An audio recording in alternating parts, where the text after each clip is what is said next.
ഇടുക്കി അർണാക്കൽ എസ്റ്റേറ്റിൽ വനംവകുപ്പ് ഉദ്യോഗസ്ഥരെ തോട്ടം തൊഴിലാളികൾ തടഞ്ഞു വെച്ചിരിക്കുന്നു. കന്നുകാലിയെ കടുവ ആക്രമിച്ചു കൊന്നതിൽ പ്രതിഷേധിച്ചാണ് വനംവകുപ്പ് ഉദ്യോഗസ്ഥരെ തടഞ്ഞു വെച്ചുള്ള പ്രതിഷേധം.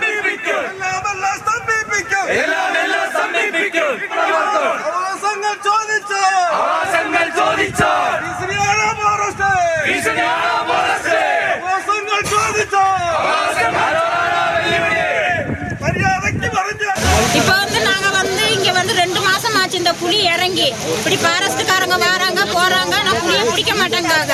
எங்களுக்கு ஒரு பிரச்சனைனா கம்பெனியோ இல்ல ஃபாரஸ்ட்காரவங்களோ இல்ல மேனேஜ்மெண்டோ எங்களுக்கு உத்தரவாதம் கிடையாது. நாங்க போனோம் சொன்னா எங்க குடும்பத்துக்கு தான் போவோம். கண்டிப்பா எங்களுக்கு புலியை பிடிச்சாதான் நாங்க வேலைக்கு இறங்குவோம். ജെനിസ് രാജു വിവരങ്ങളുമായിട്ട്. ജെനിപ്പ അവർ പറയുന്നത് 2 മാസമായി പുലിയുടെ ശല്യമുണ്ടായെന്നാണ്. കൂടുവയ്ക്കലോ അങ്ങനെ ഒരു തരത്തിലും ഇതിനെ പിടികൂടാനുള്ള ശ്രമങ്ങളൊന്നും വനവകുപ്പിന്റെ ഭാഗത്തുനിന്ന് ഉണ്ടായില്ലേ? ദിവിഷ്, വളരെ സങ്കീർണമായിട്ടുള്ള ഒരു സ്ഥിതിയാണ് അർണാക്കൽ എസ്റ്റേറ്റിലുള്ളത്. ഏതാണ്ട് ഒരു 3 മാസം മുമ്പാണ് മൂന്നാറിൽ നിന്ന് ഒരു കടുവയെ പിടികൂടിയത്. അതിനുശേഷം ആ കടുവയെ പെരിയാർ കടുവ സങ്കേതത്തിൽ എത്തിച്ച് തുറന്നു വിടുകയും ചെയ്തിരുന്നു. ആ കടുവ ജനവാസ മേഖലയ്ക്ക് സമീപത്തേക്ക് എത്തിയിരുന്നു. അതിനുശേഷം വീണ്ടും കാട്ടിലേക്ക് കയറിപ്പോയി എന്നുള്ളതാണ് വനംവകുപ്പ് പറഞ്ഞിരുന്നത്. പക്ഷേ നിലവിൽ ആ കടുവയുടെ റേഡിയോ കോളറിൽ നിന്നുള്ള ലൊക്കേഷൻ ലഭിക്കുന്നില്ല. ആ കടുവയാണോ ഈ ജനവാസ മേഖലയിൽ ഇറങ്ങിയത് അല്ലെങ്കിൽ ഈ തോട്ടം മേഖലയിൽ ഇറങ്ങിയത് എന്ന സംശയമാണ് നിലനിൽക്കുന്നത്.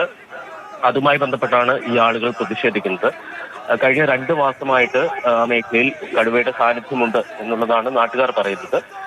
പക്ഷെ കൃത്യമായിട്ടുള്ള ഈ റേഡിയോ കോളറിൽ നിന്നുള്ള ലൊക്കേഷൻ കിട്ടാത്തത് കൊണ്ട് തന്നെ ഈ കാട്ടിൽ തുറന്നു വിട്ട കടുവയാണോ ഇത് എന്ന് സ്ഥിരീകരിക്കാൻ വനംവകുപ്പിന് കഴിഞ്ഞിട്ടില്ല. എന്തായാലും ഇതുമായി ബന്ധപ്പെട്ടാണ് പ്രതിഷേധം ഉയർന്നിരിക്കുന്നത്. ഇന്നും അവിടെ ഈ തോട്ടം മേഖലയിൽ തുറന്നുവിട്ട ഒരു കന്നുകാലിയെ ഈ കടുവ ആക്രമിച്ചിരുന്നു. അതുമായി ബന്ധപ്പെട്ടാണ് ഇപ്പോൾ പ്രതിഷേധം അവിടെ നടക്കുന്നത്. വനംവകുപ്പ് ഉദ്യോഗസ്ഥരെ, അവിടെ പരിശോധനയ്ക്ക് എത്തിയ വനംവകുപ്പ് ഉദ്യോഗസ്ഥരെ അവിടെ നാട്ടുകാർ, തൊഴിലാളികൾ തടഞ്ഞു വെച്ചിരിക്കുകയാണ്. ശരി, ജെനിസ് രാജു ആണ് വിവരങ്ങൾ നൽകിയത്.